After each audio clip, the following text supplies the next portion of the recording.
नमस्कार। हमने पिछले वीडियो में देखा था कि कंपनी का किस तरह से प्रमोशन एंड इनकॉर्पोरेशन होता है। तो अब हम देखेंगे कि जब कंपनी का इनकॉर्पोरेशन हो जाता है तो उसके बाद में कंपनी अपना व्यवसाय प्रारंभ कर सकती है।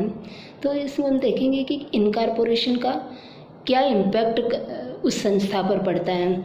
तो सबसे पहले तो हम देखेंगे कि जो प्रस्तावित कंपनी थी, जो कि रजिस्ट्रार के यहाँ उसके पेपर्स फाइल किए गए थे, तो जो ही उसका इनकॉर्पोरेशन हो जाता है तो समामेलन होते ही उस कंपनी का एक कॉर्पोरेट एंटिटी हो जाती है।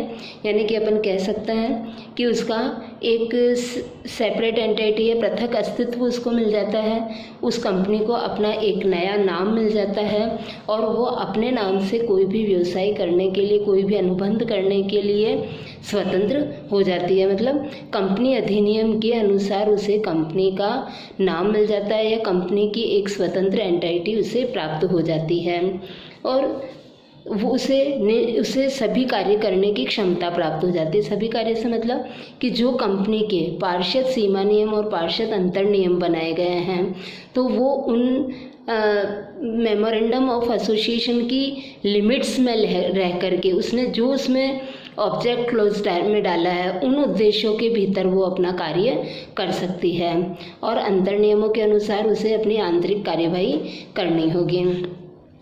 इसी तरह से कंपनी की एक पृथक सील हो जाती है, जो कि जो कंपनी का नाम तय होता है वही कंपनी की सील होती है। तो जब भी कोई कंपनी से व्यवहार किया जाएगा तो उसमें कंपनी की सील का लगना आवश्यक है। और जैसा कि मैंने आपको कंपनी के विभिन्न प्रकारों में बताया था कि कंपनी कई प्रकार की हो सकती है। तो जैसे कि प्रचलित कंपनियां हैं वो लिमिटेड लायबिलिटी वाली है, तो अब उस कंपनी की लायबिलिटी लिमिटेड हो जाती है। मतलब कभी भी कंपनी जो अंशों का अंकित मूल्य है उस सीमा से अधिक राशि की मांग नहीं कर सकती है। इसी तरह से कंपनी अपने नाम से, चूँकि उसकी सेपरेट एंटिटी हो जाती है, तो पृथक अस्तित्व होने के कारण से कंपनी की संपत्तियां अलग से होती है। वो अपने नाम से संपत्तियां खरीद सकती है, अपने नाम से उसकी संपत्तियों को रख सकती है और कोई भी शेयर होल्डर या कोई भी डायरेक्टर, कोई भी उस कंपनी की संपत्तियों का मालिक नहीं होता है। वो कंपनी ही उस संपत्ति की मालिक होती है। तो अंशधारी केवल उस अंशों की सीमा तक उत्तरदायी होता है और उनका अधिकार भी उन अंशों की सीमा तक रहता है, परंतु कंपनी की व्यक्तिगत कोई भी जो संपत्ति उस पर अंशधारियों का कोई भी अधिकार नहीं होता है। इसी तरह से जब कंपनी का स्वतंत्र अस्तित्व प्राप्त हो जाता है, उसे अविच्छिन्न उत्तराधिकार प्राप्त हो जाता है, तो उस कंडीशन में उसे एक वाद योग्यता भी प्राप्त हो जाती है। मतलब वो किसी भी थर्ड पार्टी पर क्लेम कर सकता है और थर्ड पार्टी उसके ऊपर क्लेम कर सकती है और ये सब कंपनी के नाम से ही होगा। इसी तरह से कंपनी के जब शेयर्स अपने अलॉट करती है तो शेयर्स जिस समय इशू किए जाते हैं तो कंपनी और कंपनी के सदस्यों के बीच में एक कॉन्ट्रैक्ट का निर्माण होता है और जो कॉन्ट्रैक्ट का निर्माण होता है वो कंपनी के साथ में होता है। हालांकि उसके ऊपर जो साइन है, जो भी ऑथेंटिक पर्सन है उस व्यक्ति के साइन होंगे, परंतु वो साइन जो कर रहा है वो कंपनी के बिहाफ पर कर रहा है और जो अनुबंध हो रहा है वो कंपनी के साथ में हो रहा है, उस व्यक्ति विशेष के साथ में नहीं हो रहा है।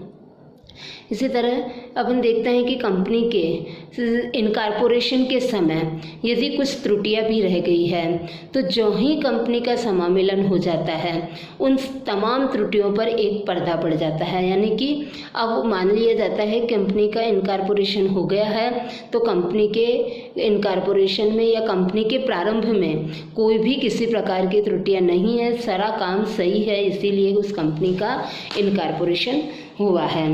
अब है कि कभी भी किसी कंपनी का जो समामेलन है उसे कैंसिल नहीं किया जाता है। तो भले ही कंपनी की कोई भी कमियां पाई जाती है तो उस आधार पर कंपनी का वाइंडिंग अप हो सकता है, परंतु उसके समामेलन को कैंसिल नहीं किया जाता है। तो इस तरह से उसका पंजीयन निरस्त नहीं होता है और कंपनी एक बार यदि समामेलन होकर के अस्तित्व में आ जाती है तो वो कंपनी हमेशा अस्तित्व में ही बनी हुई रहेगी। तो इस तरह से हम देखा हमने कि कंपनी का एक बार बार समामेलन होने पर समामेलन के प्रभाव कंपनी के अस्तित्व के रूप में सामने आ जाता है और उसे स्वतंत्र रूप से अपना अनुबंध करने के और कार्य करने का अधिकार प्राप्त हो जाता है।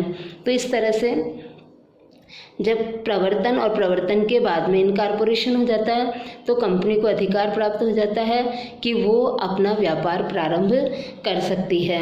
अब वो व्यापार अपने ही नाम से प्रारंभ करेगी कि कंपनी को चूँकि उसको अपना नाम मिल गया है, उसकी अपनी कॉमन सील हो गई है, तो वो अपने नाम से ही उस व्यवसाय को प्रारंभ करने का कार्य करेगी।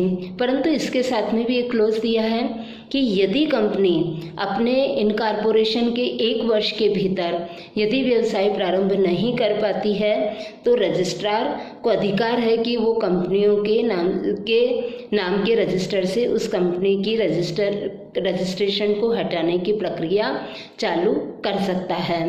तो यदि कंपनी को इसके लिए नोटिस दिया जाता है और कंपनी यदि ऑथेंटिक कारण प्रस्तुत कर देती है तो इसमें छूट मिल सकती है, अन्यथा उसका नाम उसमें से हटा दिया जाएगा।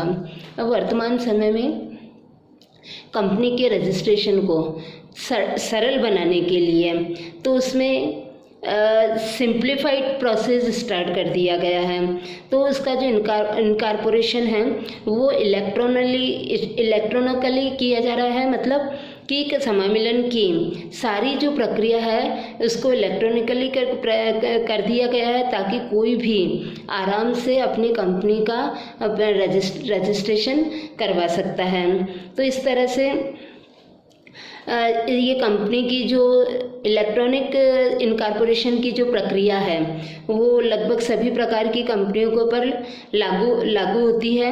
तो इसमें 1% कंपनी पर लागू होगी, सारी प्राइवेट कंपनियों पर, सभी पब्लिक कंपनीज पर, या जो गैर व्यापारिक या गैर लाभ वाली कंपनियां उन सब पर ये प्रक्रिया लागू होगी। परंतु कुछ कंपनियों का रजिस्ट्रेशन इस प्रक्रिया के अधीन नहीं करवाया जा सकता है, जैसे उत्पादक कंपनियां, अपंजीकृत कंपनियां या इस तरह की जो कंपनियां हैं वो इस प्रोसेस के अंतर्गत नहीं आती है, अन्यथा सामान्यतः वो इस प्रोसेस में पंजीकरण करवा सकती है। Thank you.